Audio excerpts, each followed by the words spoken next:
first person I want to introduce to you is Maha. Maha, tell me, where are you from and what do you currently do for work?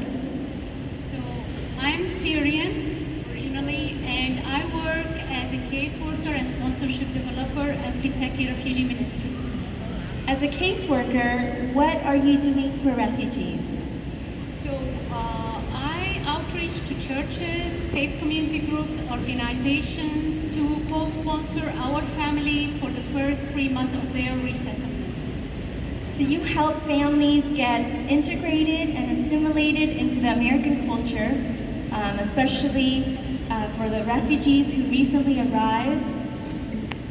Recently, in the past year, there's been 5 or so families from the Congo. Can you tell me a little bit more about what did you learn once you knew more about these families? So I received the arrival information of 5 families who are Seventh-day Adventists who were supposed to arrive to Louisville. And then I looked and searched at the internet and I found some Seventh-day Adventist churches here. So I outreached to them by showing up on Sabbath unexpectedly to Middletown Seventh-day Adventist Church. And I talked to some members of the congregation who actually warmly welcomed me, and I asked them to co-sponsor one of these families. So Maha works for a nonprofit organization that helps refugees get resettled, but she quickly learned that they were all Seventh-day Adventist refugees. So then you went and knocked on these churches' doors by showing up on the Sabbath. You did some research.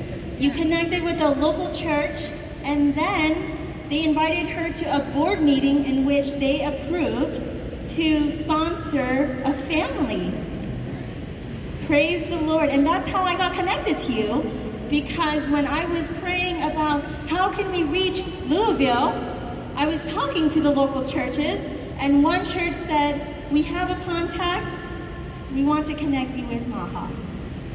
So this week, what happened in the homes of 3 refugee families? So I went with this amazing group of people who I'm really honored to know every one of them.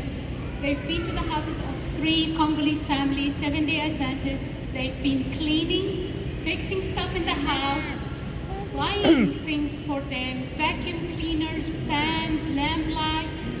I'm so amazed by the enthusiasm, the energy, the honesty that I've experienced. This is a rich experience for me more than for them.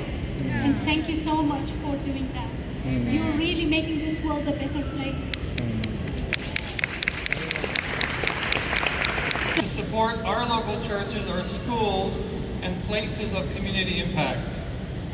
So if we can cue on some of the photos of the young people fixing a local church that needed a lot of TLC, tender love and care.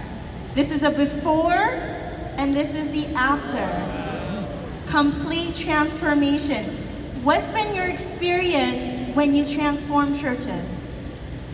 We have seen that not only the building itself, but the people that are involved, the volunteers, the staff at the church, as well as the members, they are impacted again and again as they come to a church building that's now fresh and clean and ready to receive the community.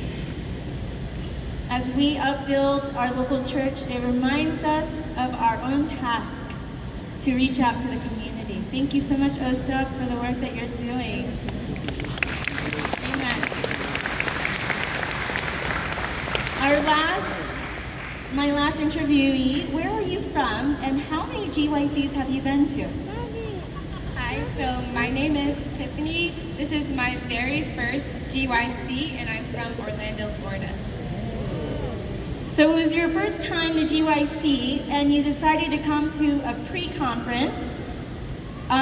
What have you learned in your experience coming here?